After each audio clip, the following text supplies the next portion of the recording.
In Hayao Miyazaki's 2013 masterpiece The Wind Rises, three characters, Jiro Horikoshi, Naoko Satomi, and Giovanni Caproni, consistently reference a 1922 French poem called The Graveyard by the Sea, specifically by quoting this particular line from the poem. Now, I'm not French, nor do I know how to speak French, so I'm not even going to attempt to pronounce it, so I'll just let the characters do it for me. But in English, it roughly translates to this: "The wind is rising, we must try to live." Let's set this quote aside for now, we'll come back to it later. Let's instead focus on this scene near the middle of the film where Jiro has his final dream hangout sesh with his idol, Giovanni Caproni, before he makes one last appearance at the end of the film, which, again, we'll also get to later. Anyway, in this scene, Caproni asks Jiro a question: would you rather live in a world with pyramids or without pyramids? Now, if you're over the age of 3, then you can probably guess that Caproni isn't actually talking about pyramids, but this metaphor still poses an interesting question. Should we live in a world where great art exists, even if that great art existing is at the expense of people's lives? You see, Jiro responds to Caproni's question by stating that he just wants to build beautiful airplanes. He just wants to make something that will not only be artistically fulfilling, but also something that will benefit people as a whole, even if only for a little. And it makes sense. When Jiro and his team visit Germany to examine the airplanes they have, he consistently talks about stuff like how good it will be for passengers, or how beautiful its design is, or how well it's made, or whatever. But he never once talks about things like how it will be used for war, or how it will give their armies the upper hand against the enemy. It's that kind of stuff. That's just simply not how Jiro views flight, and it's certainly not how Caproni views flight either. That's why when this final dream hangout session happens, Caproni and Jiro visualize their planes not as tools for war and destruction, but as exciting and pure pieces of art that his family and loved ones can enjoy. Hell, in their very first dream convo sesh, Italian Caesar Flickerman literally says to Japanese Steven Universe, "Airplanes are not tools for war. They're not for making money. Airplanes are beautiful dreams. Engineers turn dreams into reality." Yes! For Caproni and Jiro, airplanes aren't cold mechanical tools, they are beautiful works of art, they are stuff that dreams are made of, and engineers, like artists, writers, and directors, are the people responsible for turning those dreams into reality.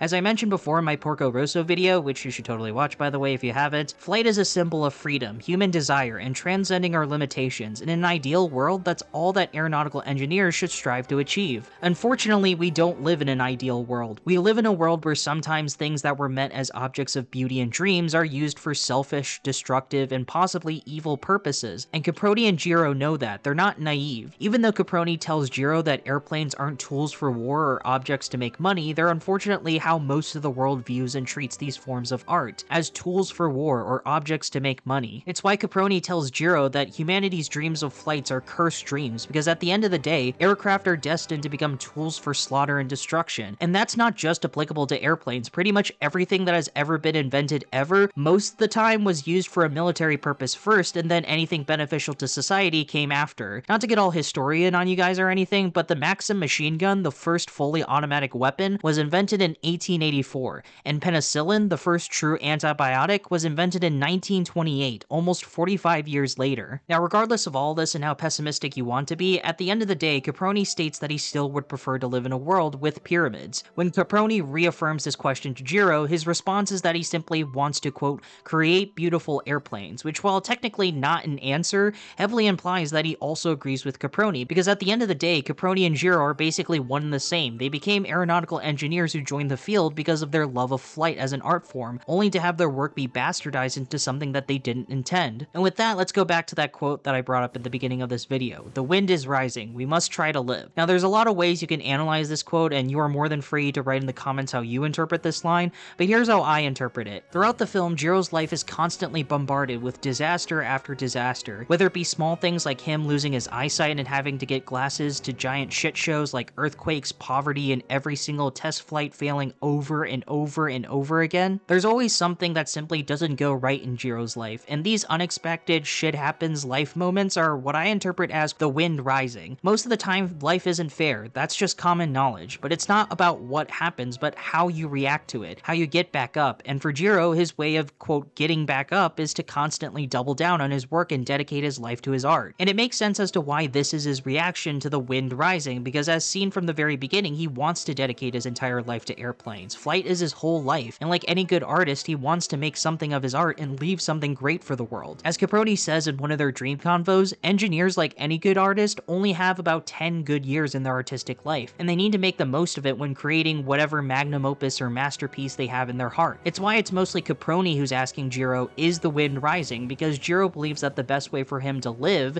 is to fulfill his artistic duty as an engineer to make the best plane possible for Japan, even if that very beautiful work of art becomes a tool for death, violence, and warfare. No matter what happens, his quote purpose, if you want to call it that, is to build what would later become the Zero fighter plane. At least that's what he thought his purpose was until he meets Naoko, a woman he met during the earthquake that I mentioned before and would later marry. Like Jiro, Naoko herself is an artist, though certainly in the more traditional sense, but they bond with each other not through their shared passions or love of art or whatever, but they simply make each other happy. And while that can seem a bit simplistic, sometimes that's all love is and should be, simplistic. Jiro has spent his whole life dedicated to his craft that he never once thought about things like romance or love. But with Naoko now in his life, he has more of a purpose than just creating beautiful airplanes. He now has someone to share that beauty with. Unfortunately, that beauty does not last, as it's revealed in the film that Naoko is suffering from tuberculosis, which at the time was an incurable disease, which means that Naoko and Jiro have limited time together. They only have so much time to spend and love each other, and I think this is where Jiro's definition of "we must try to live" changes, because before he was trying to live to build the thing he loves most, but now it's been expanded to include the person he loves most, and spending as much time as possible with her is what he considers trying to live, even though it will most likely end in tragedy and heartbreak since she has a limited amount of time. Unfortunately though, he isn't able to balance these two important things. He spends so much of his time and energy on work and building a Zero plane that he has very little time left for Naoko, and the free time he does have when he arrives home, he just continues working. And while they do have these sweet moments of holding hands and sleeping together, it's just time squandered on what seems to feel so much less significant compared to what actually matters. Now that's not to say that Jiro is a bad person who abandons Naoko. He clearly loves her with all his heart. For example, he dropped work the moment he heard about his wife's lung puncturing, but again, when you have such limited time with a person you love, sometimes the things that used to be the most important thing in the world just doesn't matter anymore, at least not as much. And yet not once does Naoko complain or point out that Jiro's too focused on his work. She knows that building the Zero fighter plane means so much to Jiro, and it's why she ultimately decides to leave for the sanatorium, because she knows that she's just standing in Jiro's way. And while Jiro finally achieves his dream of building his beautiful airplane, it was at the cost of sacrificing what little amount of time he could have spent with Naoko, because as implied in the film, the start of Jiro's artistic love meant the end for his personal romantic love. And if Jiro's faith in his art wasn't shaken enough already by Naoko's death, it definitely got fucking dumb trucked, avalanched, and burst into flames with a little known thing that you might have heard of. I believe it's called World War Dose. What I love about this sequence is just how quick and quiet this moment is, because frankly, there's nothing really to be said. The violence, death, and misery resulted from World War II really speaks for itself. If you ever even opened a history textbook ever, you know what happens next. Over 2 million Japanese soldiers died in World War II, and that doesn't even account for like the 70 to 85 million deaths in total that resulted from the war. Lots of people suffered, and Jiro in some ways is kind of responsible for those deaths, as his Zero fighter plane was considered the most capable carrier-based fighter in the world at the time, and it was not only consistently used in the front line in the war in the Pacific, but they were eventually used for kamikaze operations. Jiro feels remorseful for what he has contributed to this shitty conflict, and it's why when he has his final dream convo with Caproni,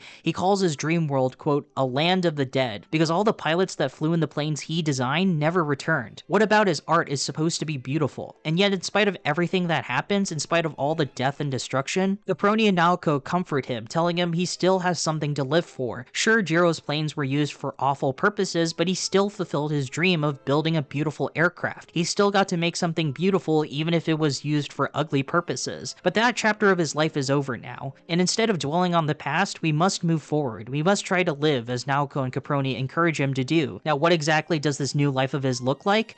I don't know. The film didn't get a sequel, and I didn't bother reading his Wikipedia page, but all that matters is that he got to fulfill his dream, and it's now time to start and pursue a new one. The wind is rising. We must try to live. And this quote, regardless of who we are, what we do, or what we strive to achieve, will always remain true, now and forever. The wind is rising, so you, yes you, must try to live.